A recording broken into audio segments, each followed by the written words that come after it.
Ici Radio Courtoisie, la radio libre du pays réel et de la francophonie. Vous écoutez le libre journal des contribuables dirigé par Benoît Taffin, assisté de Julien Lamont, diffusé en direct mardi 12 mars 2013 de 18h à 21h. Il est diffusé en différé mercredi 13 dans la nuit de 2h à 5h, dans la matinée de 7h30 à 10h30, puis à la demande sur le site internet de Radio Courtoisie. Ce libre journal est réalisé par Franck.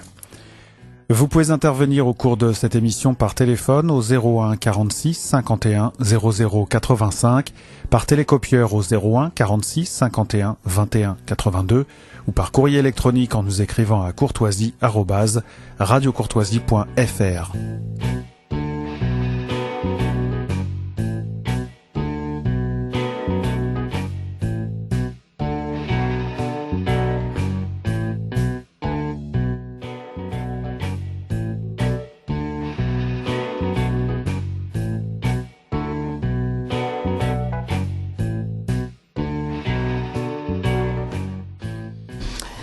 Chers amis auditeurs, bonjour. Nous nous retrouvons pour ce libre journal des contribuables et je suis heureuse de passer les 3 prochaines heures avec vous. Ce journal comportera comme d'habitude 2 parties, un débat d'actualité autour d'un homme politique et une partie magazine, le magazine des livres, des initiatives et des idées. Pour ce magazine, je recevrai un auteur que vous connaissez bien, l'économiste Christian Saint-Étienne, pour son dernier livre France, état d'urgence, une stratégie pour demain. Je devais avoir d'autres invités, mais ceux qui écoutent cette émission en direct et qui sont dans la région parisienne savent que la neige tombe drue depuis ce matin et donc il y a un certain nombre de personnes qui sont coincés par faute de moyens de transport. J'avais un de mes invités qui est toujours à Bruxelles, donc voilà. Et un autre qui devait venir de Versailles et qui ne sera pas là. Je serai tout au long de cette émission accompagné de Julien Lamont, qui est responsable de la recherche à contribuables associés et qui m'a déjà plusieurs fois secondé pour ce journal. Bonjour Julien. Bonsoir Benoît. Pour cette première partie, j'ai le plaisir de recevoir dans notre studio de Radio Courtoisie Jacques Bompard, qui est député du Vaucluse et maire d'Orange. Bonsoir, monsieur le député. Bonsoir. Alors, chers auditeurs, vous le connaissez sûrement, car il est déjà venu à plusieurs émissions sur Radio Courtoisie, mais pour moi, c'est la première fois et je suis ravi de le recevoir. Et lui, la neige ne l'a pas arrêté, et donc il est là et je m'en réjouis. J'avais demandé au rédacteur en chef de Nouvelles de France de nous rejoindre. C'est lui qui est coincé à Versailles et donc on sera tous les 3 dans ce studio avec Julien et Jacques Bompard, puisque Bernard de Fabrègue, qui lit fidèlement depuis plus de 5 ans vos questions et vos messages pour chaque émission, et lui aussi coincé, donc il vient de m'appeler, il ne nous rejoindra pas, et donc Julien fera son affaire de vos messages. Alors je vous demande une fois de plus de les faire courts, parce que c'est pas toujours facile de les trier, surtout quand on n'a pas l'habitude, comme ça sera le cas de Julien, de les faire courts pour qu'on puisse en prendre le plus possible, et puis si possible aussi dans le sujet que nous traitons, parce que c'est toujours plus agréable de lire des messages qui ont trait au sujet du jour. Patrick Simon, pour sa traditionnelle chronique, nous rejoindra dans le studio, m'a-t-il dit hier. Et non pas, nous le contacterons pas par téléphone comme nous le faisons souvent. Donc j'espère que lui, la neige ne l'a pas bloqué. Alors, pour commencer cette première partie du libre journal des contribuables, je propose à Julien de faire un court portrait de vous, monsieur le député. Donc, c'est pas une biographie exhaustive, c'est juste pour se mettre dans l'ambiance. Donc, Julien, c'est à vous. Merci Benoît. Bonjour monsieur le député. Donc Jacques Bompard, vous êtes né en 1943 à Montpellier et passé toute votre enfance dans la région. Une fois votre titre de docteur en chirurgie dentaire obtenu, vous quittez votre berceau natal, vous n'allez pas bien loin, mais vous commencez votre carrière professionnelle dans la région rhodanienne. Très tôt attiré par l'engagement politique, j'ai cru comprendre qu'à 14 ans vous colliez déjà des affiches. Vous devenez un cadre actif du Front National que vous avez quitté depuis. En 1995, vous devenez maire de votre ville d'adoption, Orange, où votre qualité de bon gestionnaire ne peut être qu'être saluée. Nous aurons d'ailleurs l'occasion d'y revenir plus tard dans l'émission. En revanche, en lisant un peu votre biographie, je dois dire que votre vision politique complexe m'interpelle. Vous êtes enraciné à votre territoire et vous créez d'ailleurs en 2010 la Ligue du Sud, parti politique rappelant dans son nom la Ligue du Nord de notre voisin transalpin. La portée géographique de ce parti semble s'étendre aux frontières de l'ancienne Narbonnaise gauloise. Et via ce parti, vous définissez certains messages où vous pourfendez une certaine mondialisation, détruisant, selon vous, nos valeurs, nos codes, nos règles sociales, et vous proposez une politique de relocalisation des activités et des échanges. Mais vous affirmez également, alors pas sur le site de la Ligue du Sud, être un Européen convaincu, et vous citez même Charlemagne et son empire comme modèle historique et comme source d'inspiration politique. Comment donc assumez-vous ce paradoxe ? Seriez-vous pour une Europe politique et contre une Europe du marché ? Ou voyez-vous plutôt l'Europe comme un nouvel horizon protecteur sous la forme d'une fédération de grandes régions plus autonomes, plus réduites et à la gouvernance décentralisée ? Eh ben merci Julien. La première question est posée. Alors nous voilà partis sur l'Europe. C'est une belle question. Mais je crois que quand on analyse la situation de la France et peut-être même la situation de l'Europe, on s'aperçoit que si nos pays vont à volo, c'est parce que ils ont été abandonnés à des partis politiques et que ces partis politiques, au lieu d'être au service des peuples ou du peuple, sont au service du parti. Et il y a là une perversion qui est dramatique parce que les intérêts du parti ne sont pas les intérêts du peuple. Alors en fin de compte, quand j'ai fait la Ligue du Sud, ce que j'ai voulu faire, et ce que j'ai fait, c'est exactement l'inverse d'un parti politique. À la Ligue du Sud, on a des amis qui écoutent, qui s'écoutent, qui se respectent, et il n'y a pas de conflit politique.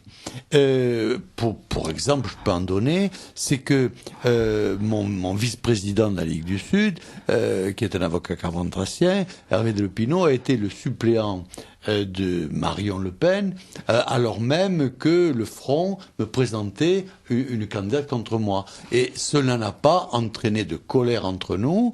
Ils ont eu des candidats que je soutenais contre au premier tour qui ont fait appel à voter pour eux au second, alors même que la candidate du Front ne faisait pas appel à voter pour moi.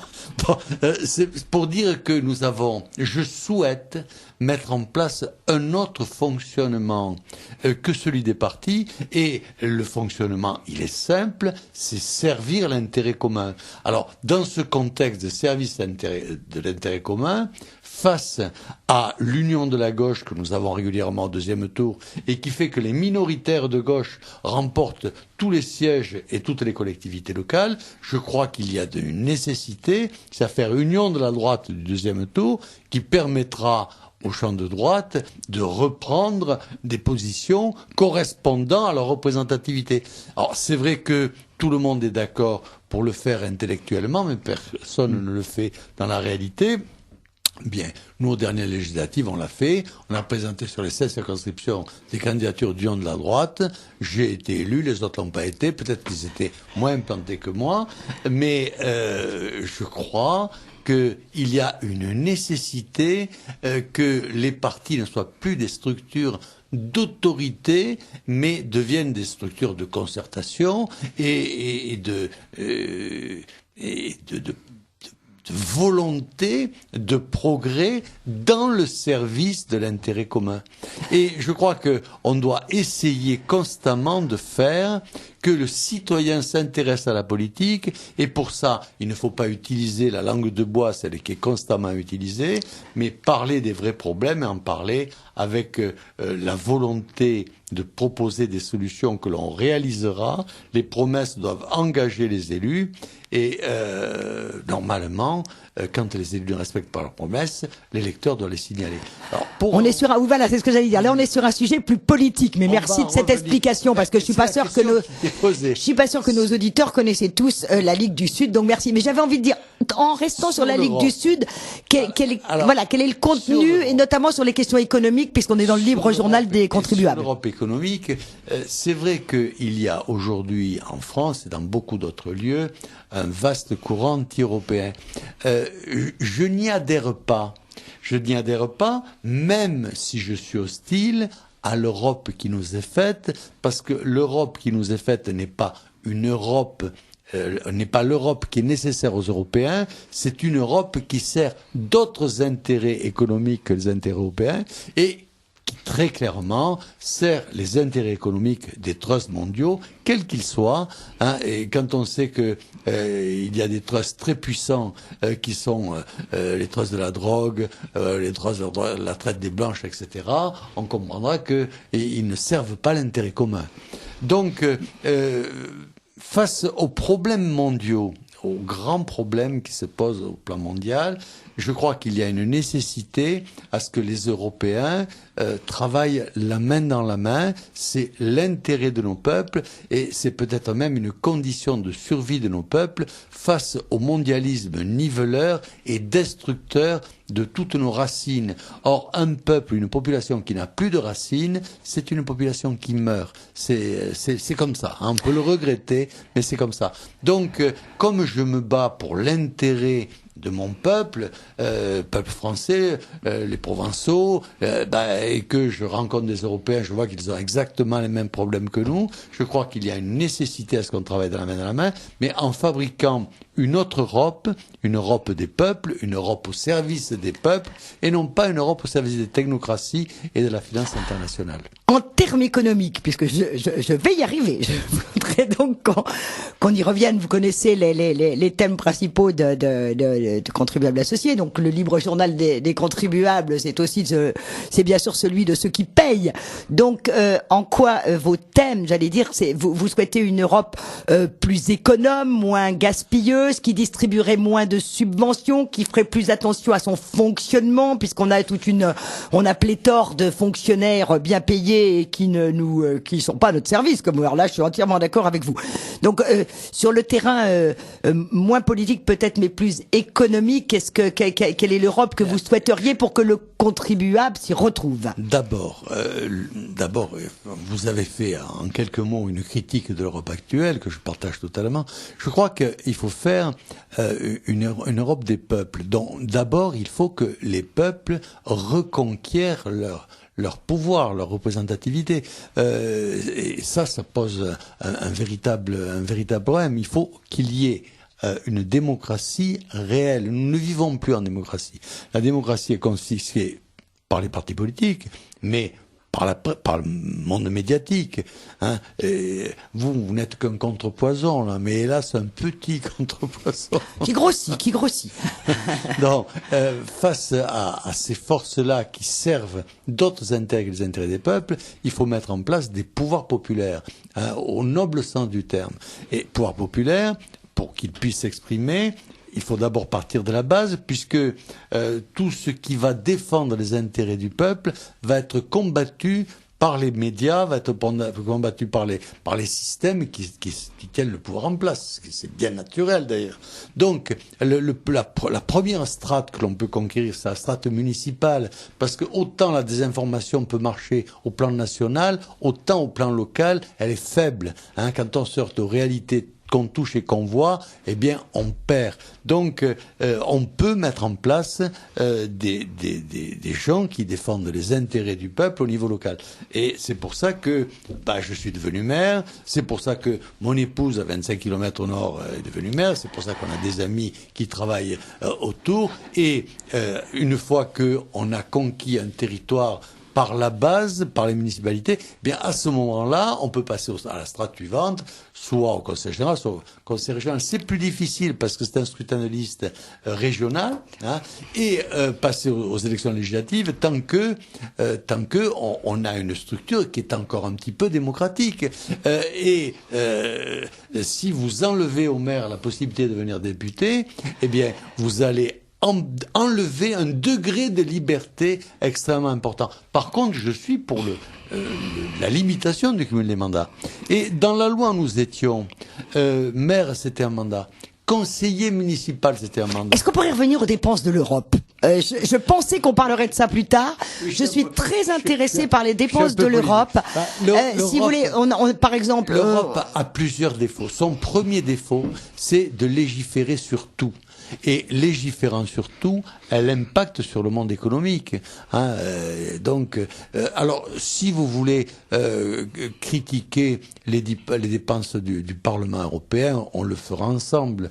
Il n'y a aucun problème là-dessus. Mais je crois que il y a... Qu'est-ce que vous pensez de la politique agricole commune, qui est un des grands pans de dépenses de l'Europe? La politique agricole commune, qui est de plus en plus mise à mal, n'allait pas dans le sens du service des intérêts de l'ensemble des agriculteurs, elle allait dans le sens du service des intérêts de quelques-uns, des céréaliers en particulier, mais pour enrichir les céréaliers, on tuait les producteurs de lait, les producteurs de viande. Et on était en train de mettre à mal hier, on l'a combattu, on ne sait pas ce que ça va devenir, les capacités productives des vignerons français qui ont l'inestimable chance de savoir fabriquer les vins les meilleurs du monde et que l'on veut tuer par la concurrence de vins industriels que l'on fabriquera partout et à bas prix. Donc l'Europe, au lieu d'être une Europe de défense du bon sens et des intérêts des Européens, c'est une Europe de la finance et de la défense des intérêts financiers de grands groupes mondiaux. En matière d'agriculture, l'Europe a fait la richesse des trusts de l'agroalimentaire mondiaux en détruisant des pans entiers de l'agriculture en Europe et en permettant l'agriculture industrielle de se développer dans les pays sous-développés, ce qui a appauvri les pays sous-développés d'ailleurs. Donc on a là une machine à détruire l'homme dans ce qu'il a de plus beau, c'est-à-dire dans l'exercice de sa profession, dans l'exercice de ses traditions, dans la défense de ses traditions. Donc c'est vrai que l'Europe aujourd'hui a un rôle extrêmement nocif, mais c'est l'Europe technocratique, ce n'est pas l'Europe charnelle, et pour ma part, je suis un Européen charnel, non pas un Européen technocratique. Et je combats la technocratie en France parce qu'elle est tout aussi puissante en France que celle qu'en Europe, et elle fait autant de dégâts d'un côté que de l'autre. Oui, voilà. Et donc, en termes budgétaires, on pourrait couper dans bien des pans des budgets de l'Europe, sans que les peuples, comme vous dites, à juste titre, s'en portent plus mal, bien au contraire. On multiplie les collectivités, on multiplie les strates de fonctionnaires. Tout à fait. Alors que bien souvent, des rencontres suffiraient à régler ce problème-là. On n'a pas besoin d'une Europe qui fait des lois, qui multiplie les lois et qui multiplie les règlements, alors que déjà, on est écrasé par les règlements nationaux et quelquefois locaux. Donc, peut-être même qu'on n'aurait pas besoin d'administration européenne. Bah alors là, je vous suis totalement. Parce que si on a des pays organiques, si la France était un pays normal, équilibré, posé, si les communes étaient à leur place, d'abord on n'aurait peut-être pas besoin de département ni de région, l'État et les communes suffiraient peut-être, ou bien alors il faut supprimer l'État, il faut supprimer. On peut pas entasser comme on fait. Bon, et si on avait des États dignes de ce nom, des accords bilatéraux, multilatéraux, ça se fait aux réunions, au cours de conférences internationales, il n'y a aucun problème. Mais si l'on veut servir d'autres intérêts, eh bien il faut des administrations, parce que les administrations couvrent de papier, noient les élus sous les papiers, et comme quelquefois les élus ne sont pas parfaits, ne savent pas se discriminer et se prendre de la hauteur, eh bien ils deviennent prisonniers par lâcheté ou pour d'autres raisons, quelquefois pour d'autres raisons, il y a des enrichissements assez féroces qui se produisent et qui ne sont pas gratuits, et qui servent d'autres intérêts. Donc il y a une pollution dans le monde politique qui est due au fait que l'homme politique n'est plus libre. Il est prisonnier. Il est prisonnier de structures économiques, il est prisonnier de structures bureaucratiques, et dans ce contexte-là, les partis politiques ont un rôle extrêmement nocif. On a bien compris qu'il faisait partie de vos ennemis privilégiés. Alors moi je voulais, j'ai été regarder, mais je dis ça pas du tout pour le critiquer. Je partage ce point de vue. J'avais envie qu'on change peut-être de sujet, Julien. Si vous en êtes d'accord, on va quitter l'Europe. On pourrait y revenir d'ailleurs parce que c'est important. Mais c'est gentil. Alors, vous vous faites beaucoup remarquer à l'Assemblée nationale et je suis notamment allée sur le site et je vous en félicite d'ailleurs. Et j'ai vu que vous posiez de nombreuses questions écrites. Et c'est un moyen de mettre des sujets sur la table et je trouve que c'est un moyen très intéressant. On suit comme ça un certain nombre de députés. Alors, on va s'attacher plutôt à celles qui ont des conséquences financières, puisqu'une fois de plus, j'aurais dit qu'on est dans ce livre journal de ceux qui payent, pour pas dire des contribuables. Donc, j'avais j'en avais noté quelques-unes. On pourrait commencer par celle que vous parlez du rapport du COR, le Conseil d'orientation des retraites. Donc vous dites qu'il a 1500 pages, déjà, c'est un bon début. Et ce qui vous frappe, et ça m'a vraiment beaucoup intéressé, c'est que ce rapport qui parle beaucoup d'inégalités ne parle jamais des inégalités entre le secteur public et le secteur privé. Et Dieu sait qu'elles sont nombreuses, elles sont criantes. Et donc, vous avez posé cette question, pourquoi vous pensez qu'on redresserait les comptes si on faisait un bon coup de balai et qu'on allait voir ce qui se passe du côté des fonctionnaires et des régimes spéciaux? Je crois que les fonctionnaires ont été en France quelque chose de tout à fait remarquable sous la Troisième République et peut-être même sous la Quatrième. Mais le statut de la fonction publique a fait que ces gens-là sont devenus... D'abord, il y a des gens de grande compétence, on ne peut pas dire le contraire, hein, mais le statut de la fonction publique incite les fonctionnaires à exprimer leurs défauts plutôt qu'à exprimer leurs qualités. Il est beaucoup trop protecteur. Très bien dit. Et l'on voit bien, quand on va embaucher quelqu'un qui donne tout à fait satisfaction, quand on va le titulariser, bien souvent, trop souvent, beaucoup trop souvent, il y a un changement de nature dès qu'il sait qu'il est devenu fonctionnaire. Hein, il y a des droits. Or, dans ce pays, on a oublié que les droits venaient compenser des devoirs. On a oublié les devoirs, il ne reste plus que les droits. Et les droits du statut de la fonction publique sont exorbitants et donc sont nocifs. Et à la limite, ils sont nocifs même pour les fonctionnaires parce que trop de droits tue le droit. Et que aujourd'hui, en tout cas dans ma collectivité, on est très prudent avant d'embaucher, on prend du temps, on va beaucoup plus doucement que ce qu'on voudrait, et encore, on n'est pas totalement ravi du résultat. On a des fonctionnaires qui sont admirables, que nous aimons beaucoup, il y en a d'autres qui ne font pas leur travail, et on a peu de moyens pour les sanctionner. Et c'est dommage parce que la vie, c'est la carotte et le bâton. La vie, c'est ça, c'est la carotte et le bâton.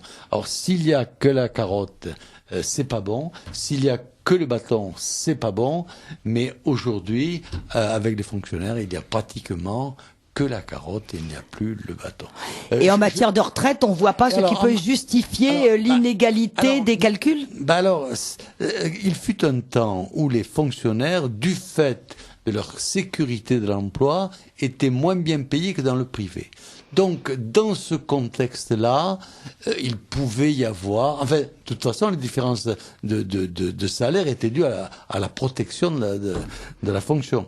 Mais aujourd'hui, c'est plus le cas. C'est plus vrai, oui. Aujourd'hui, ils sont mieux payés que dans le privé. Hormis le grand patronat. J'avoue que le grand patronat, il est hors concours. Lui, mes fonctionnaires et moi-même...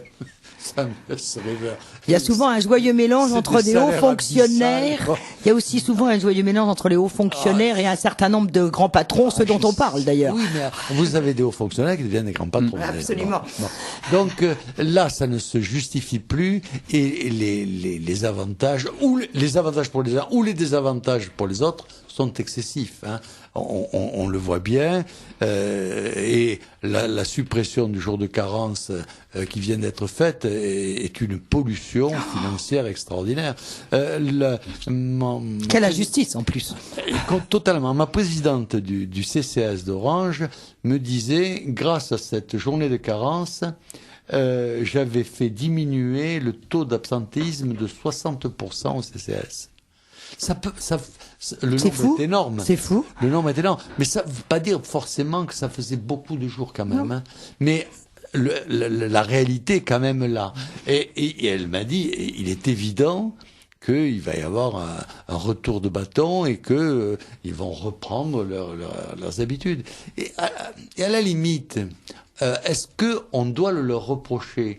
Moi, je suis bien clair. Il ne faut pas reprocher aux fonctionnaires d'utiliser une loi qui est mise à leur disposition. Il ne fallait pas que cette loi soit faite. Et c'est la faute du législateur ou de l'État, parce que tout ne passe pas par la loi. Hein. Il y a des décrets qui se passent aussi. Donc, c'est la faute du législateur, c'est le législateur qui est responsable, mais hélas, ce n'est pas lui qui paye. Celui qui paye, c'est le contribuable.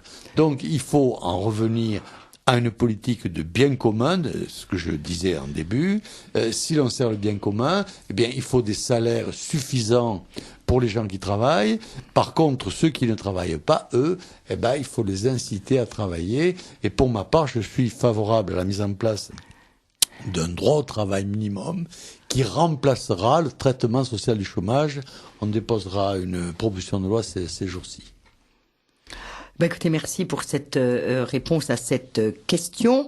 Je voulais dire pour les auditeurs qui auraient pris cette émission en cours de route que sur Radio Courtoisie, ils sont à l'écoute du libre journal des contribuables, de sa première partie, dont l'invité est Jacques Bompard, député du Vaucluse, maire d'Orange, et que je suis accompagné de Julien Lamont, qui est responsable des recherches à Contribuables Associés, et qui va être aujourd'hui responsable de la lecture de vos messages, parce que notre ami Bernard de Fabrègue est coincé par la neige. Alors pour ceux qui réécouteront cette émission dans quelques semaines et que le printemps sera arrivé, ça leur paraîtra peut-être étrange, mais je vous assure qu'aujourd'hui, 12 mars, la région parisienne ressemble un peu à la Sibérie.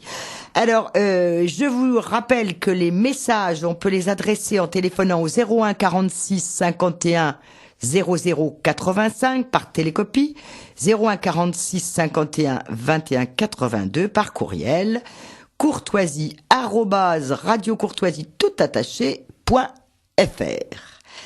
Julien, auriez-vous quelques premières questions?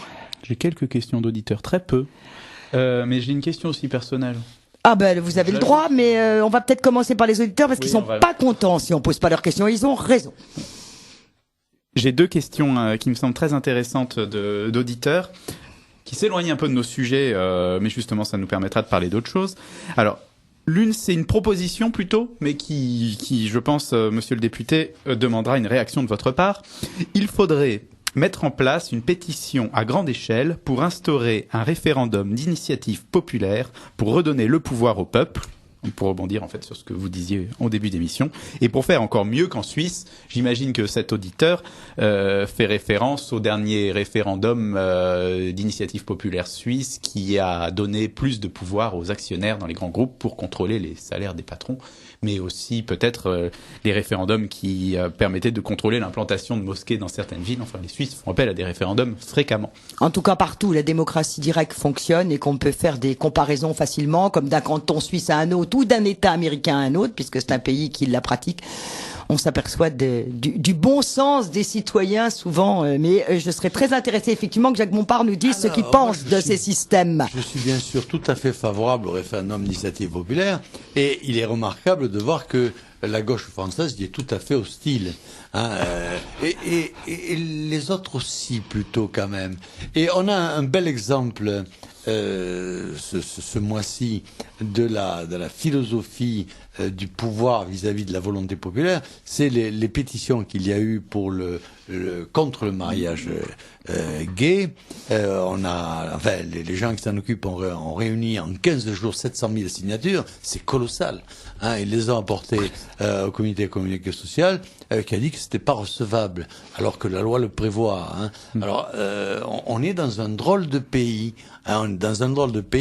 Et certains disent que quand le rideau de fer s'est ouvert en URSS, il est tombé sur la France. Et effectivement, on a souvent l'impression que c'est le cas. Alors moi, je suis très favorable au référendum d'initiative populaire. D'ailleurs, on fait beaucoup de pétitions à Orange parce que on est soumis aux ukase de l'État qui manifestement nous aimait pas hier, mais ne nous aime pas non plus aujourd'hui. Et on fait des pétitions. Et quand même, on a quelquefois l'impression que ça sert pas toujours. Mais quelquefois ça sert. Je pensais que la base d'Orange partirait, elle est restée. On avait fait une pétition. Je ne suis pas sûr que ce soit la pétition qui a emporté la décision, mais en attendant, ça n'a pas pu faire de mal. Donc je suis tout à fait favorable aux pétitions. Et on a fait, il y a eu un autre événement dans le contexte des regroupements de communes. Il y a une commune qui voulait faire un référendum. Le préfet la lui a interdit. Ce qui est assez amusant aussi. Alors, on est un pays de liberté, de grande liberté, mais à condition qu'on se taise. Et il y avait une loi qui a été votée et qui prévoit un référendum d'initiative populaire, mais je crois qu'il faut 1 million de signatures et l'approbation de plus de 100 députés, ce qui fait que c'est impossible, c'est une totale arnaque, si je puis me permettre. On a fait croire. On vous dit, il faut pas faire, on fera pas de référendum pour les faits de société. Alors faire des référendum pourquoi? Oui, parce que la fiscalité non plus, j'imagine. Capitaine pour. Une autre question qui sort un peu de ce champ. Une question d'intérêt général. Il faudrait mettre en place... Non, ça c'est... Pardon, je me mélange dans mes papiers, je suis pas habitué. Ah, voilà. Alors, ça commence. L'État socialiste veut supprimer, fiscaliser, redistribuer à partir de conditions de ressources les allocations familiales. Qui seront les bénéficiaires de cette mesure, monsieur le député? Les politiques auront-ils le courage de réserver ces mesures aux nationaux? Les sommes astronomiques censées versées aux étrangers seront-elles dévoilées aux Français? C'est un sujet tabou que l'on ne peut, auquel les parlementaires ne peuvent pas avoir accès. C'est un sujet tabou, complètement tabou. Et cela va loin puisque les habitants en France d'origine étrangère, en fin de compte, ont plus de droits que les Français parce que eux osent demander, voire exiger tous leurs droits, même leurs droits accessoires, alors que bien souvent les Français n'osent pas les demander ou ont honte de les demander.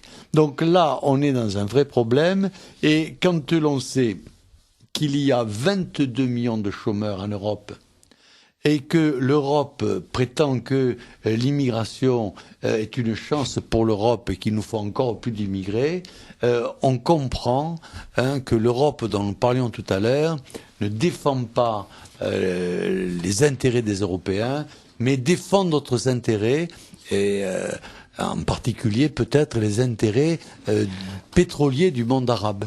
Et sur les allocations familiales, peut-être? Alors, les allocations familiales, c'est la même chose. Du temps où j'étais conseiller général avant de devenir député, dès que je suis rentré, j'ai parlé du droit au travail, qui devait remplacer le traitement social du chômage, ce qui ferait des économies importantes quand même. Et ensuite, j'ai parlé du contrôle qu'il fallait faire sur les allocations sociales. Je me suis fait insulter au départ, puis j'y suis revenu, et puis ils se sont mis à faire des contrôles, et ils ont trouvé des résultats. Mais alors, il faut savoir que les contrôles se font jusqu'à maintenant, là aussi on a demandé que la loi change, se font intra-départementaux. Donc à partir du moment où un contrevenant travaille sur 2 ou plusieurs départements, il a très très peu de chances de se faire attraper. Et pareil sur le nombre d'enfants, pareil sur le fait d'avoir plusieurs femmes.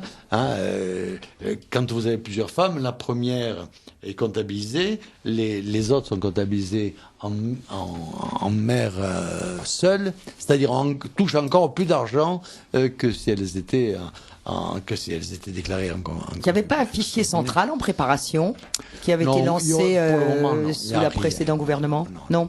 Pour le moment, il n'y a rien. Il n'y a pas de volonté de toucher à cela. Il y a au contraire une volonté de capter l'électorat d'origine étrangère, quitte à se prostituer. Non pas physiquement, forcément, mais politiquement. Et il n'y a qu'à voir tout ce qui est fait pour capter cet électorat, les achats, les distributions d'argent aux associations fantômes, etc. Et on comprend que la situation est grave. Justement, des auditeurs rebondissent sur cette question d'associations subventionnées, et notamment SOS Racisme. Alors certains ont lu le dernier dossier du CRI, du contribuable sur les subventions à SOS Racisme, et ont lu votre interview où vous disiez attacher une importance à vérifier un peu les comptes de ces associations. Est-ce que ils demandent... Alors je vais lire une question parce qu'on me demande donc de lire les questions. Alors... Je recherche le papier. Les auditeurs tiennent alors. Je fais un résumé. Donc, sauf s'il y en a vraiment plusieurs pareils. Dans le dossier du contribuable consacré aux associations, monsieur le député, vous aviez annoncé que vous alliez vous pencher sur les comptes d'associations, notamment de SOS Racisme. Où en êtes-vous sur ce sujet? On peut pas se pencher juste sur l'association, mais sur l'ensemble des associations. On a fait une question écrite demandant des bilans, mais le fond du problème est simple, c'est que le financement des associations en soi n'est pas logique. Que des gens veuillent s'associer, c'est leur droit. Mais pourquoi le fait de s'associer, pour quoi que ce soit, serait-il déclencheur d'aide du contribuable? Si un contribuable veut aider une association, il adhère à l'association, et en adhérant à l'association, il apporte financièrement. Moi je le dis, si vous voulez faire la charité, faites-le avec votre argent, et si vous voulez aider une association, aidez-la en y adhérant ou en y faisant un don. Ce n'est pas à l'argent public de financer ces structures-là.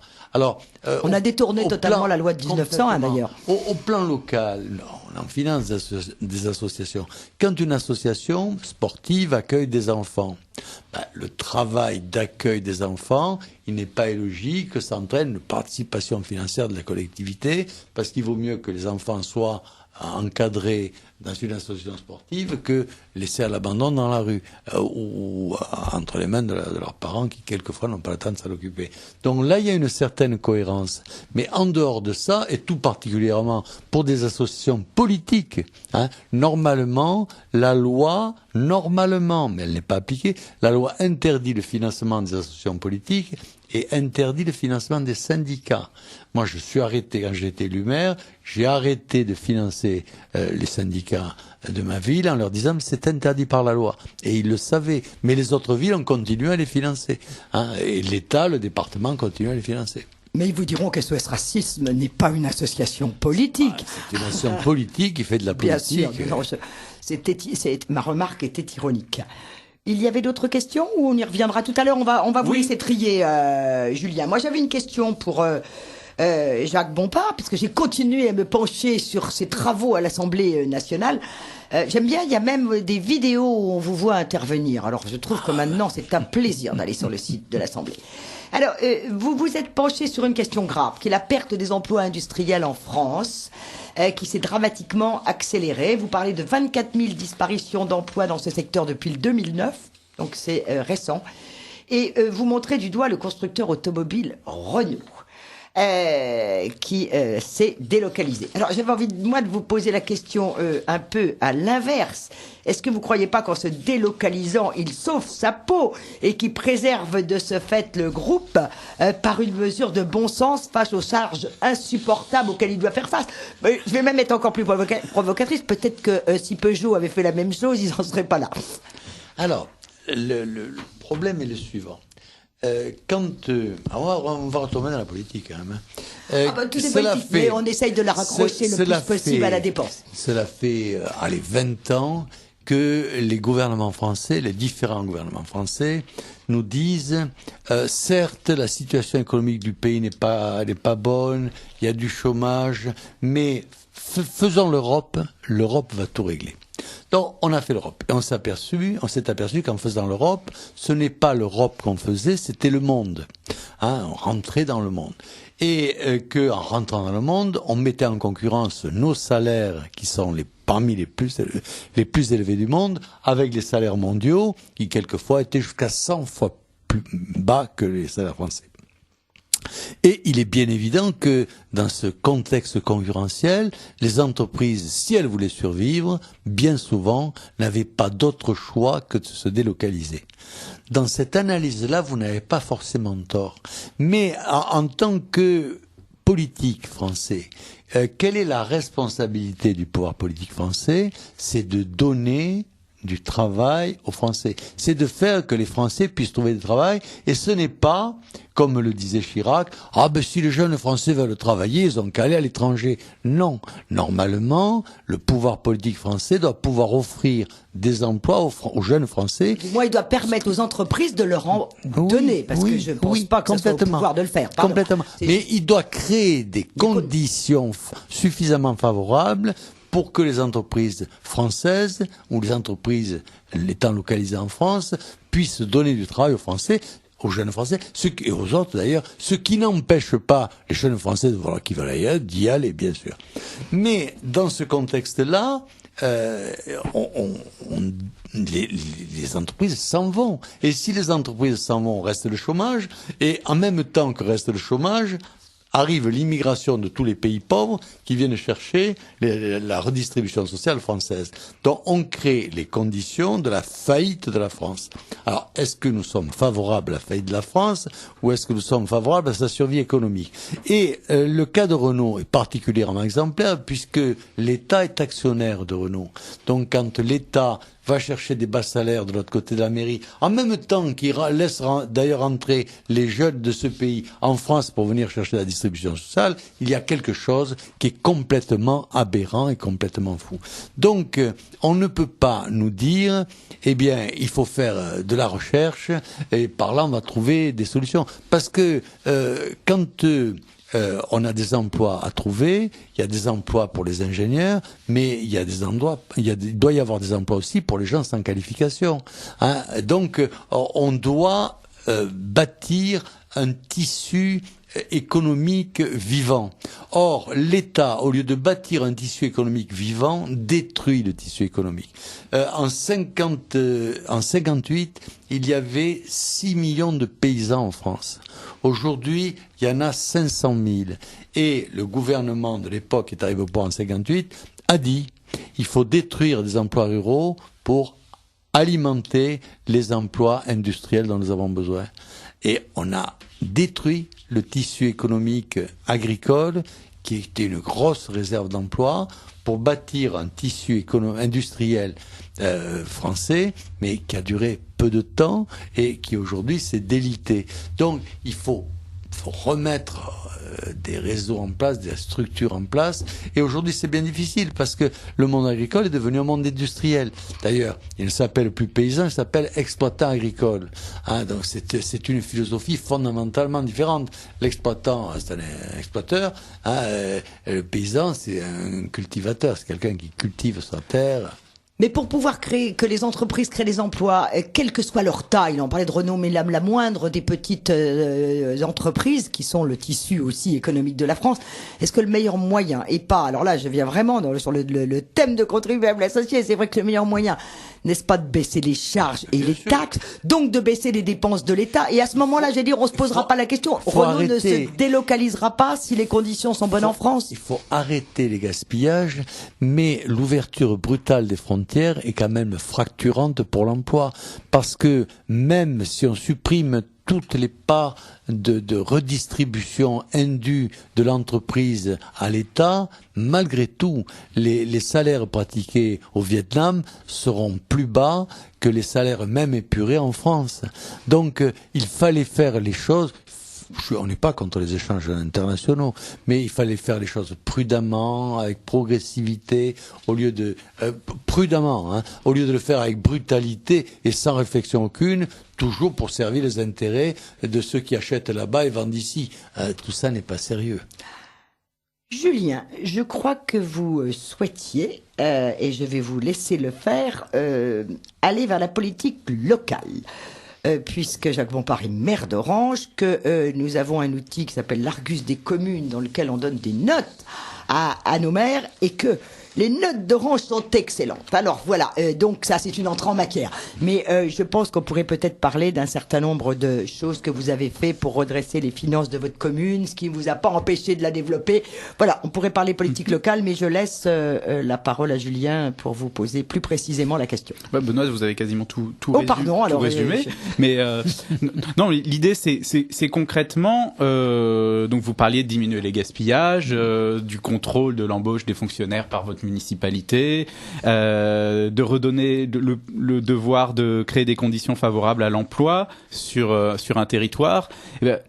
On voit qu'à Orange, globalement, donc c'est vrai que notre Argus nous donne une photographie des finances de la commune et nous permet de comparer les communes les unes avec les autres, en fonction de leurs dépenses publiques et de leur bonne gestion. Et donc on voit qu'on a des tendances très fortes à Orange, donc une très bonne. Vous êtes d'après l'Argus un maire économe, donc c'est-à-dire que vous dépensez peu par habitant, alors qu'on a souvent tendance à avoir des maires qui dépensent plus d'argent qu'ils n'en ont. Et on voit que cette gestion en plus est très saine puisque ces faibles dépenses se sont accompagnées d'une réduction très très forte de l'endettement de votre commune. Comment avez-vous fait? Est-ce qu'on a des bonnes recettes locales? D'abord, je vais rectifier un peu ce qui a été dit parce que j'ai l'impression que vous faites une analyse globale des dépenses. Or, dans les dépenses de collectivité, il faut séparer très nettement le fonctionnement de l'investissement. Nous investissons 2 fois plus que les communes de la même strate que nous. Donc nous investissons beaucoup. Donc pour moi, nous dépensons beaucoup. Mais comme nous avons une dépense de fonctionnement qui est relativement faible, eh bien l'ensemble peut amener à votre analyse. Alors comment je l'ai fait? D'abord, il faut savoir, quand j'ai trouvé cette ville, elle était en auto-investissement net négatif depuis 10 ans. Ce qui veut dire un auto-investissement net pour les auditeurs. C'est-à-dire que elle ne dégageait pas de capacité d'investissement propre, qu'elle empruntait tout ce qu'elle investissait. Et ça allait devenir interdit par les textes dans l'année suivante, je crois. Non, elle était dans une pré-illégalité. Donc on a fait une analyse des finances. On n'a pas fait un audit par extérieur. On a fait un audit intérieur. On a fait un audit intérieur parce que les services financiers de la ville n'étaient pas au courant des finances de la ville. Et ils n'étaient pas au courant pour une raison simple, c'est que le maire de l'époque avait 4 chargés de mission et que c'est les chargés de mission qui géraient la ville au lieu que ce soit les services. Il faisait travailler les services, mais les services n'étaient pas au courant de tout. Donc, le service financier s'est réapproprié les finances de la ville en faisant l'audit. Alors, ça nous a économisé, en général, les nouveaux élus font faire un audit par un bureau financier, à l'époque, ça coûtait 400 000 francs. Ça coûtait 400 000 francs. Donc dès le départ, on a économisé 400 000 francs. On a fait un audit et on a trouvé qu'il y avait un trou de 25 millions de francs. Alors, 25 millions de francs, ça faisait presque 4-5% du budget.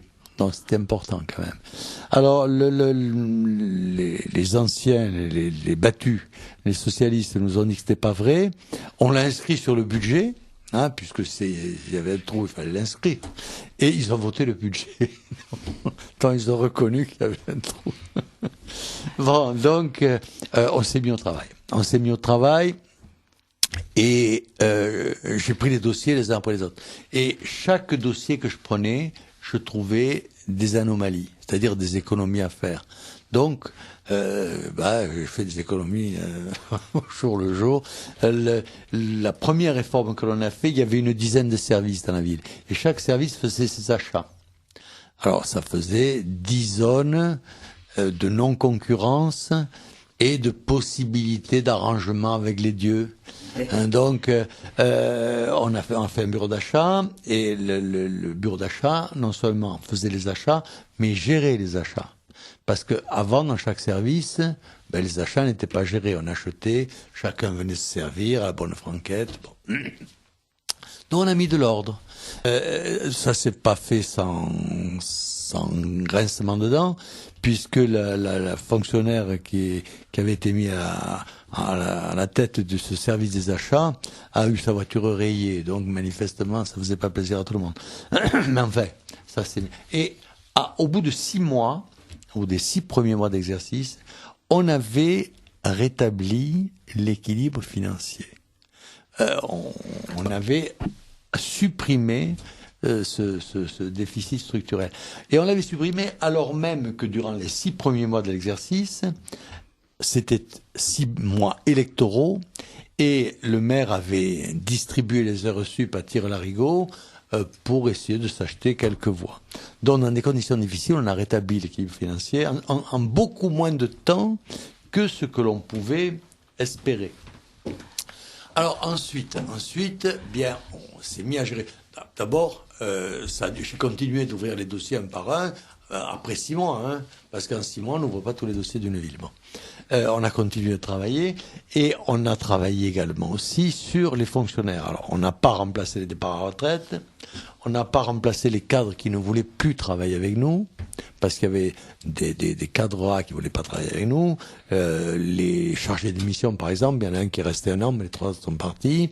Il y avait un secrétaire général, 4 secrétaires généraux adjoints, on en a perdu très rapidement 3 sur les 5, et puis un 4e encore. Donc, et on remplaçait pas tout ça. Hein.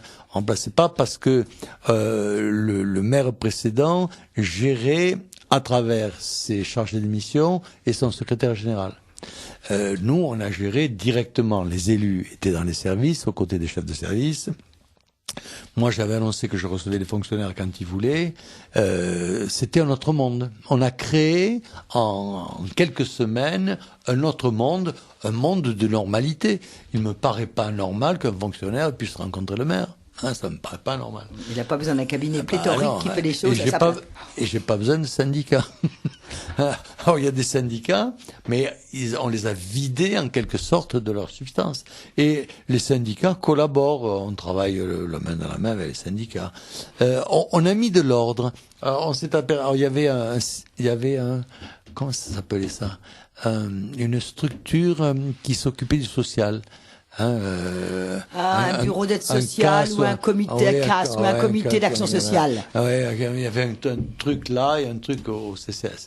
Et on a trouvé qu'il y avait des fuites considérables, ce qui a entraîné des remises en ordre et ce qui a entraîné d'ailleurs la disparition du CAS de la ville, le COS, ça a entraîné la disparition du COS de la ville. On a maintenu le COS du CCS, mais qui a été restructuré parce que il y avait des coulages. Donc on a mis de l'ordre partout. Et mettant de l'ordre partout, les caisses se sont remplies. Alors aujourd'hui, on a 4 mois tous nos investissements, on les fait sans emprunt. On investit, l'objectif c'est d'investir aux alentours de 25 millions par an, et on l'investit sans emprunt. Julien, oui, prolonger la question. Oui, enfin c'est peut-être pour définir pour les auditeurs la notion de dépense d'investissement. Qu'est-ce qui rentre dans les investissements? C'est souvent un peu flou. Les investissements, c'est d'une part les achats, c'est d'autre part les voiries, c'est les réhabilitations de locaux, c'est ce qui est de l'investissement dans une entreprise. Et alors certains investissements, vous avez des collègues moins bons gestionnaires ou un peu imprudents, c'est que des investissements entraînent quelquefois des dépenses de fonctionnement qu'ils mesurent mal. Et qu'ils se retrouvent avec un investissement utile qui n'était pas forcément une mauvaise idée, mais dont ils n'avaient pas mesuré le poids du personnel et de l'entretien. Tout à fait. Ce que les élus oublient, c'est que un investissement, même si on se trompe, c'est pas grave, parce qu'on ne le fait en théorie qu'une fois. Encore aucune route, au bout de 10-12 ans, il faut la refaire. Voilà. Mais un investissement, normalement, on sait exactement ce que ça a donné. Par contre, si vous créez un musée, vous avez l'investissement du musée, mais après vous avez le conservateur qu'il faut payer, c'est au salaire, les secrétaires, le nettoyage, etc., etc. Et ça échappe complètement, tout le temps que c'est du culturel. Alors le culturel, fatalement, ça n'a pas de prix. Et effectivement, ça n'a pas de prix, c'est même sans prix. Alors, nous sommes très vigilants sur le fonctionnement, nous sommes très vigilants sur les embauches et nous restructurons les services constamment. On restructure constamment pour essayer de limiter le fonctionnement. Parce que le fonctionnement, c'est le tonneau de Sisyphe. Et donc un maire économe qui fait attention à la bonne gestion des deniers que lui donnent ses administrés, les contribuables, est réélu en plus. Je crois qu'il faut le dire, parce que certains maires ont l'impression qu'il faut avoir des projets faramineux, qu'il faut embaucher le petit cousin ou le neveu. Il y avait 650 fonctionnaires quand je suis arrivé, il y en a 405. Oui, on voit que les dépenses, par exemple, par rapport à la moyenne de la strate, de frais de personnel sont 20-25% inférieurs aux autres communes. Encore, il faut comparer ce qui est comparable. Parce que on est une ville touristique. Donc, on a des frais que n'ont pas des villes qui ne le sont pas. Donc, pour bien faire, il faudrait le comparer aux villes de la strate, mais dans le même territoire, en PACA ou dans le sud. Parce que quand on le compare au national complet, il y a des distorsions. Est-ce qu'il y a une communauté d'agglomération? Alors, il y en a. C'est encore un autre sujet parfois difficile. On est encerclé par des communautés d'agglo ou des communautés de communes. On est encerclé par 2 communautés de communes. Et la communauté d'agglo d'Avignon voudrait nous avaler. Nous résistons. On a fait un combat de 2 ans là.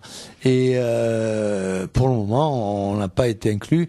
Là, on va être obligé de nous agglomérer soit à une communauté de communes au sud, ou à une communauté de communes au nord. Nous, ce qu'on voudrait faire, c'est une communauté de communes, une communauté d'agglo. Bonjour. Une communauté d'agglo de la vallée du Rhône, parce que ça a une cohérence, une existence, et que on pourrait faire quelque chose de bien là-dedans. Je salue l'arrivée, c'est pour que saluer d'ailleurs notre député de Patrick Simon, vice-président de la radio, et qui, dans chacun de nos libres journaux, chaque mois, fait une chronique. Mais alors là, il nous fait l'amitié de venir dans le studio, mais c'est vrai que sa profession ne lui permet pas toujours de venir avec nous. Et non seulement il va participer à la fin de nos débats, mais il fera tout à l'heure sa chronique en direct. Bonjour Patrick, je suis ravi de vous accueillir. Bonjour Benoît. Bonjour monsieur. Alors on continue avec Jacques Bompard, mais je voulais quand même donc pour les auditeurs de ce libre journal de Radio Courtoisie dire que Jacques Bompard dialogue actuellement avec Julien Lamont. Donc Jacques Bompard est le député maire d'Orange. Julien Lamont s'occupe de la recherche à contribuables associés. Nous étions sur des questions locales qui sont tout à fait intéressantes, d'autant plus que Orange est un modèle en termes de gestion communale. Il y a des questions des auditeurs que Julien va lire dans un instant, parce que Bernard de Fabrègue n'a pas pu venir nous rejoindre avec la neige. Donc bravo Patrick, j'ai plusieurs invités qui ont fait faux bond, qui n'ont pas réussi à affronter le climat. Il faut affronter toujours les obstacles. Oui, alors il y en a vraiment, c'était pas de leur faute. Il y en a un qui est coincé sans train à Bruxelles, ils peuvent vraiment pas. J'ai bien compris. Donc, je rappelle aux auditeurs qui auront encore des questions de nous les envoyer vite, donc par téléphone au 01 46 51 00 85, par télécopie 01 46 51 21 82, par courriel courtoisie@radiocourtoisie.fr. Alors, des questions d'auditeurs, car nous libérerons dans un petit quart d'heure, ça vous convient, monsieur le député? Et très bien, puisque Patrick Simon est au poste ensuite pour sa chronique. Bon, j'ai une félicitation d'un auditeur, mais du coup qui vous félicite pour quelque chose que je ne comprends pas, et peut-être pourriez-vous nous éclairer. Un séjour dans la ville dont vous êtes le maire est un vrai plaisir, on peut s'y promener en toute quiétude. Bravo pour l'inscription que vous avez fait apposer sur les bâtiments néo-staliniens. Je lève mon verre à votre santé. Alors, qu'est-ce que vous avez fait sur ces bâtiments néo-staliniens? Alors, quand je suis arrivé, le maire précédent avait fait une médiathèque sous des HLM. Une médiathèque au-dessus des HLM. hideux, quelque chose d'hideux. Et donc ma première question, ça a été est-ce que je peux faire raser ça? C'était pas terminé. Et le maître d'œuvre m'a dit vous pouvez le faire raser, mais ça va vous coûter très cher. Très cher. Donc, je l'ai pas fait de raser, je l'ai fait terminer et c'est hideux. Et les touristes comprennent pas pourquoi c'est là et ça va y être pour longtemps. Alors, j'ai fait mettre un pamphlet là qui dit que cet immeuble, je l'ai pas voulu, que je l'ai eu, que j'en ai payé la moitié, que ça a coûté tant et que c'est les socialistes qui l'ont fait. Et en plus, ils l'ont fait en contrevenant au poste, en contrevenant à la loi. Et le plan d'occupation des sols pour nos auditeurs. Et aujourd'hui, les mêmes socialistes veulent m'empêcher, ils m'empêchent d'ailleurs, de mettre un espace aquatique en place d'une vieille piscine sur la colline d'Orange, vieille piscine qui est hideuse et qui n'est pas adaptée au cadre, alors que nous on y ferait quelque chose d'adapté au cadre et de conforme à nos besoins, parce que on est dans le site classé de la ville. Mais le Palais des Princes, la chose hideuse est aussi dans le site classé de la ville.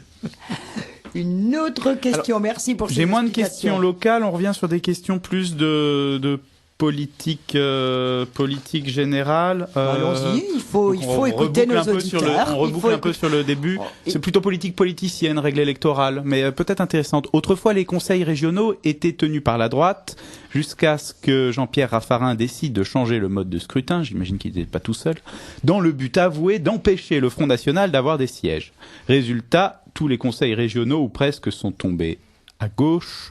Est-ce que vraiment ce sont les règles électorales qui font que c'est la gauche qui... C'est le fait que face à l'union de la gauche, la droite ne veuille pas faire l'union de la droite. C'est pas une raison électorale, c'est une raison électoraliste. Si la droite décide de faire l'union de toute sa droite, elle sera majoritaire dans beaucoup de conseils régionaux et dans beaucoup de conseils généraux. Si elle le veut pas, une droite divisée, bien que majoritaire ensemble, devient minoritaire face à une gauche unie. Patrick Simon, je vous ai vu réagir. Donc, ça n'est pas le découpage électoral, à vos yeux. Non, c'est simplement qu'il y avait le scrutin a longtemps été le même. C'est un scrutin où il y a une certaine dose de proportionnel pour les régionales. Et donc c'est pas ça n'a pas changé avec Monsieur Raffarin, mais bien avant, en 1986. Merci de cette précision historique. Pour le reste, je suis parfaitement d'accord avec l'analyse de Monsieur Bompard. Il y avait encore une question. On a des questions sur les aides à la presse, donc on change complètement de sujet. Je pense quand on a on reste dans la défense publique. On sait que nos députés sont capables de répondre à n'importe quelle question. Doivent être. Alors, c'est encore autre chose. Les journaux n'aiment pas qu'on dévoile ces chiffres, mais ces derniers sont têtus. Selon Mediapart, en 3 ans, le monde a cumulé plus de 55 millions d'euros d'aides, directes et indirectes, a calculé le ministère de la Culture et de la Communication.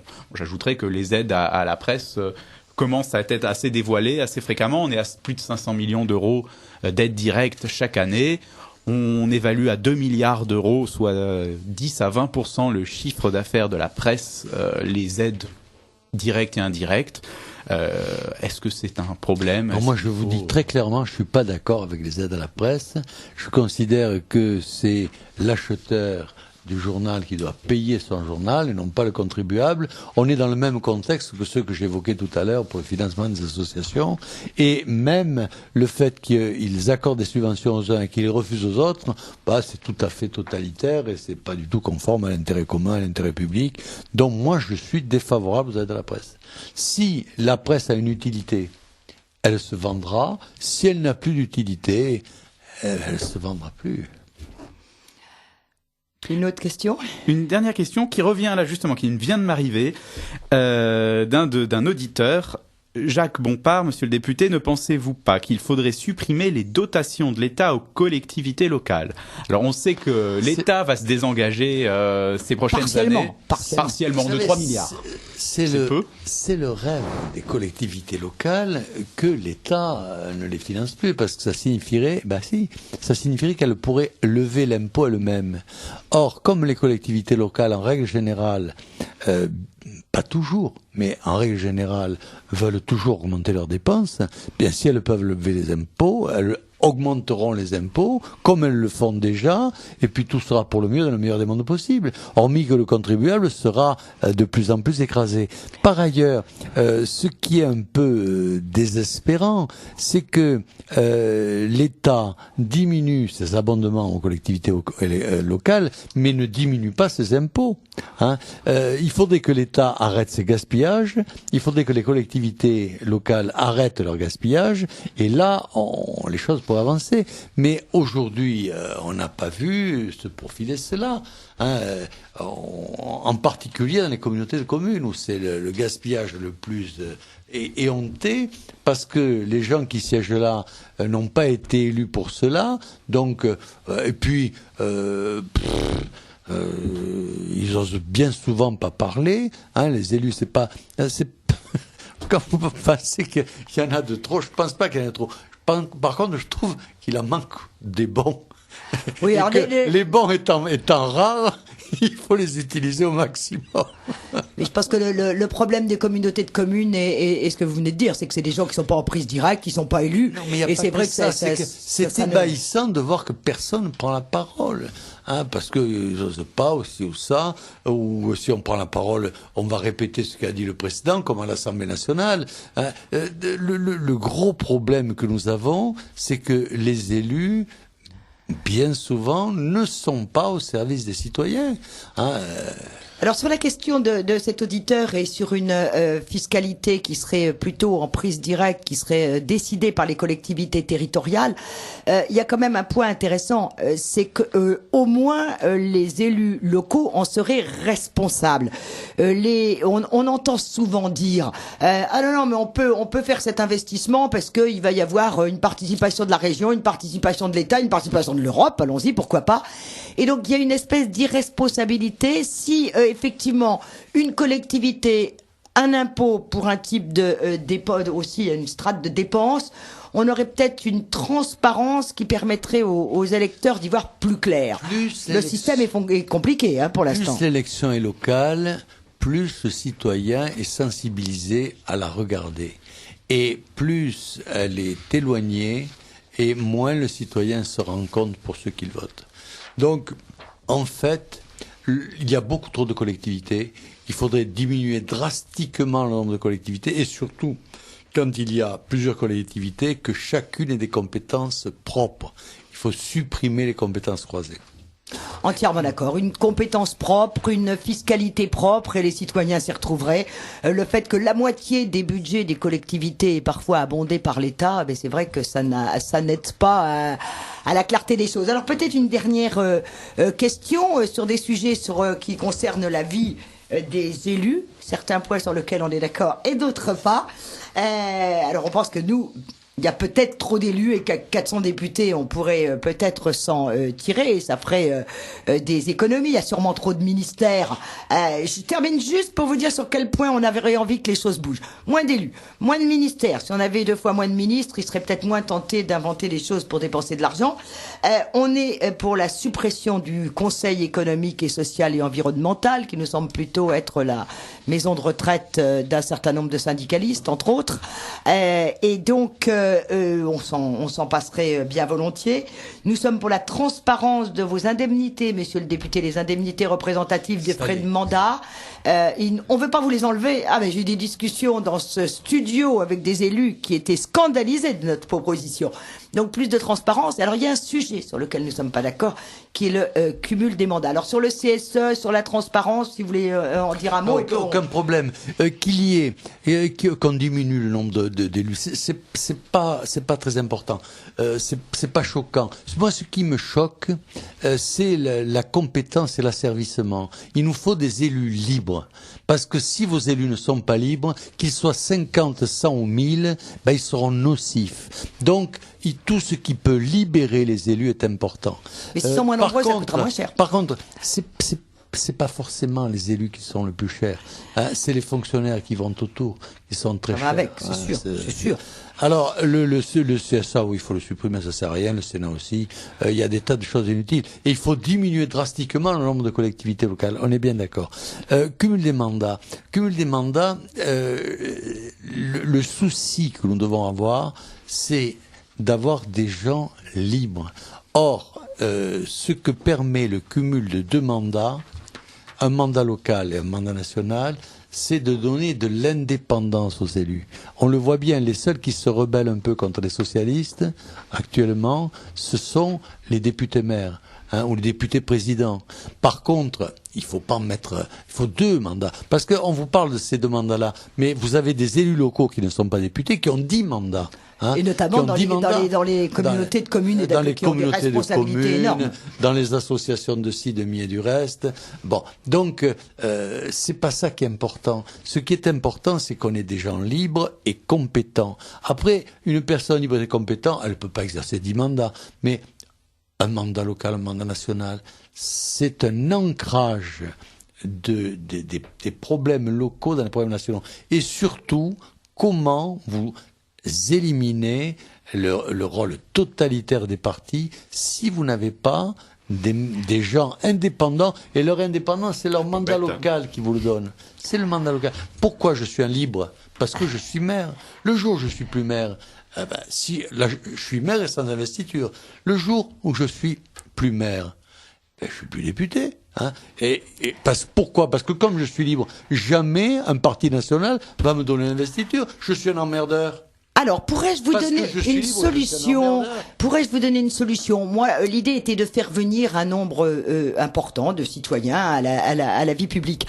Le maire excellent qui est aux commandes d'une ville et qui a envie de se présenter à la députation. Il est élu député, il laisse sa ville à quelqu'un qu'il a pris soin de former depuis des années à ses côtés. Quelqu'un qui va prendre le... Pas du tout, c'est une simple réalité. Et donc on a multiplié le nombre de gens qui s'intéressent à la vie publique. C'est le rêve. Quand vous trouvez quelqu'un qui a les qualités de devenir maire ou député, bien souvent, ça ne l'intéresse pas. Ça ne l'intéresse pas. Et par contre, celui qui veut le devenir, lui, il n'a pas les qualités. Puis il les a pas, le chéri. Bon, donc comment on fait? Alors s'il est mauvais, vaut mieux qu'il soit pas les deux. Vaut mieux qu'il soit pas les deux. Ne rêvez pas. On n'a pas un excès de compétences. On a un déficit considérable de compétences. Moi, je pense que il y a dans la société civile énormément de compétences et des gens qui ont un peu peur de la professionnalisation de la vie politique. Maire à Paris. D'un modeste arrondissement. Vous avez été maire d'arrondissement à Paris. Est-ce que vous aviez beaucoup de gens qui, selon vous, avaient les compétences pour vous remplacer? Est-ce que la personne qui vous a remplacé avait les compétences? Elle m'a battu, celle qui m'a remplacé, donc c'est un verre. Donc ça, c'est est-ce que ça fait un bon élu? Parmi mes adjoints, je n'aurais pas eu de problème à en trouver, et si j'avais prétendu aller à la députation, je pense que c'est ce que j'aurais fait. Mais mon exemple personnel n'a aucun intérêt. Julien voulait dire un mot? Sur cette indépendance des partis politiques, cette indépendance nécessaire aux partis politiques, est-ce que le problème ne vient pas du financement des partis politiques complètement public, qui fait que du coup, pour avoir de l'argent, il faut rentrer dans une écurie, et que du coup, c'est l'écurie qui prime sur les idées? Je crois que le financement des partis politiques n'a pas été un progrès pour la démocratie, mais plutôt une régression. Et je crois que c'est vrai que l'argent pollue le politique. Mais c'est pas parce qu'on a vu le mal que l'on peut trouver la solution. Moi, je crois que la solution, c'est la sélection. Et quand on a la chance d'avoir quelqu'un qui s'est sélectionné, il faut lui laisser la possibilité de donner tout ce qu'il peut. Et puis, quand il donne plus ce qu'il peut ou ce qu'il doit, il faut l'éliminer. Alors là, par contre, on est bien d'accord. Tant que le gars est capable, tant qu'il a la force, tant qu'il a le courage, tant qu'il a la compétence, il faut le laisser travailler parce que il y en a peu. Mais par contre, dès qu'il a plus les qualités, parce qu'on les a pas, on les garde pas, là, il faut qu'il lui se retire, soit qu'on le retire. Et c'est le rôle de l'élection. Pourquoi? En fin de compte, c'est à l'électeur d'être le modérateur et le régleur de ces problèmes-là, et non pas la loi. Parce que d'abord, la loi elle est faite pour être détournée. Et puis, amusez-vous, vous avez des députés qui ne sont que députés, voyez le travail qu'ils font, et comparez-le au travail que je fais, moi qui suis député maire. En tout cas, je suis d'accord, c'est à l'électeur de choisir, mais de temps en temps, le malheureux électeur, si le côté pour lequel il a envie de voter, la droite, dirons-nous au hasard, lui présente un candidat qui est un affreux cumulard. Il va pas voter pour le communiste qui est en face. Donc la liberté de l'électeur, elle est quand même... Le problème des primaires, en fait, dans les partis. C'est vrai que les primaires, comme aux États-Unis, permettent de choisir. Nous sommes dans une démocratie d'apparence. Nous sommes dans une démocratie d'apparence, dans la mesure où les médias ont un pouvoir considérable de mentir ou de dire la vérité, mais plutôt de mentir, il faut bien le reconnaître. Dans la mesure où les partis ont le pouvoir d'investir ou de ne pas investir, et où en fin de compte la liberté, elle est du côté des non-partisans. Par essence, la liberté est du côté des non-partisans. Donc il faut trouver des solutions pour permettre aux non-partisans d'apporter leur talent s'ils en ont.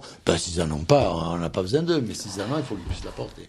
Vous aviez une dernière question, Julien, d'auditeur. J'en ai vu arriver une. J'ai des questions très polémiques. Ah si, une question. Est-ce que, monsieur le député, vous écrirez un livre relatant ce que vous avez trouvé et détaillant votre action et les résultats de votre action? J'en ai déjà écrit 5 ou 6, donc je vais me sentir obligé effectivement d'en mettre un sur le tapis. Je pense qu'on va faire un bouquin sur mon arrivée et puis ce que j'ai trouvé et ce que l'on fait pour vos combats, vos différents combats. L'ensemble des choses. Oui, je crois que normalement il y en a un qui commence à se faire. Eh ben, on vous réinvitera. Nous allons passer l'antenne dans quelques instants à Patrick Simon. Et puis, comme généralement, on termine cette première partie à la fin de sa chronique, eh bien, je voulais, Jacques Bompard, bien sûr, vous redire un grand merci. Merci d'être venu au Libre Journal des Contribuables. Je vous remercie de m'avoir invité. Merci d'être fidèle à Radio Courtoisie. Plaisir pour moi. On l'a dit, c'était pas la première fois. Bravo pour tous vos combats. On en a cité un certain nombre. Bon courage et puis on fait des vœux pour que vous soyez réélu en 2014. Mais grâce à votre bonne note à l'Argus, ça va marcher.